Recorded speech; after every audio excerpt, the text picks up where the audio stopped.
Assalamualaikum warahmatullahi wabarakatuh. Selamat siang dan salam sejahtera untuk kita semua.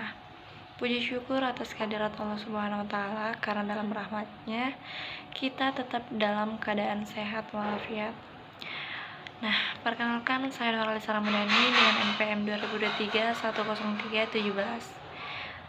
Pada kesempatan kali ini, saya akan menjelaskan 3 jenis utama dari risiko nilai tukar, yaitu transaksi, translation, dan ekonomi exposure yang mungkin dihadapi oleh perusahaan, dan juga beberapa contoh dari masing-masing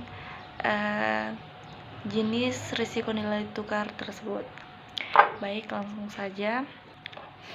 Nah, perusahaan multinasional menghadapi 3 jenis utama risiko nilai tukar, yaitu risiko transaksi, risiko translasi, dan risiko ekonomi. Risiko transaksi muncul dari transaksi yang melibatkan mata uang asing.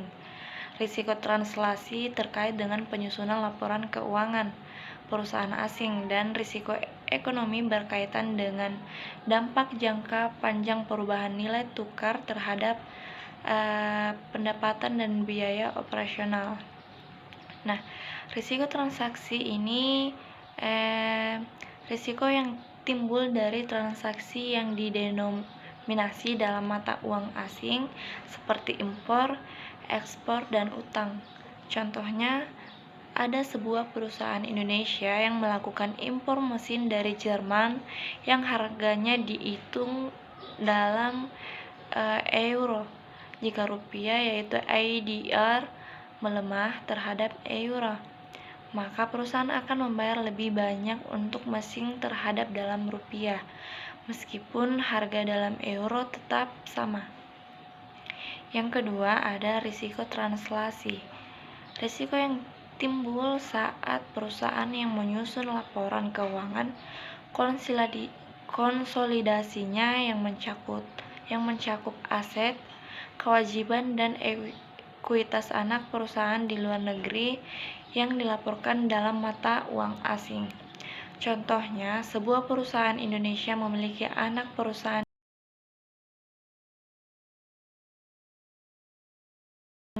dolar US. Saat menyusun laporan keuangan konsolidasinya, perusahaan harus mengkonversikan nilai aset tersebut dari USD ke rupiah. Jika rupiah menguat terhadap dolar, maka nilai aset anak perusahaan akan tampak lebih rendah dalam laporan keuangan konsolidasi. Nah, yang ketiga, risiko ekonomi. Nah, risiko ekonomi ini timbul dari perubahan nilai tukar yang berdampak pada pendapatan, biaya, dan daya saing jangka panjang perusahaan. Contohnya, sebuah perusahaan Jepang yang mengekspor mobil ke Amerika Serikat. Jika dolar US melemah terhadap yen, maka perusahaan tersebut akan mendapatkan pendapatan yang lebih rendah dalam yen, meskipun harga jual dalam dolar US tetap sama.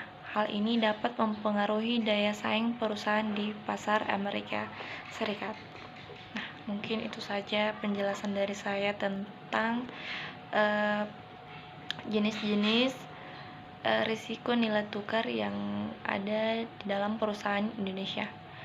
Nah, terima kasih. Wassalamualaikum warahmatullahi wabarakatuh.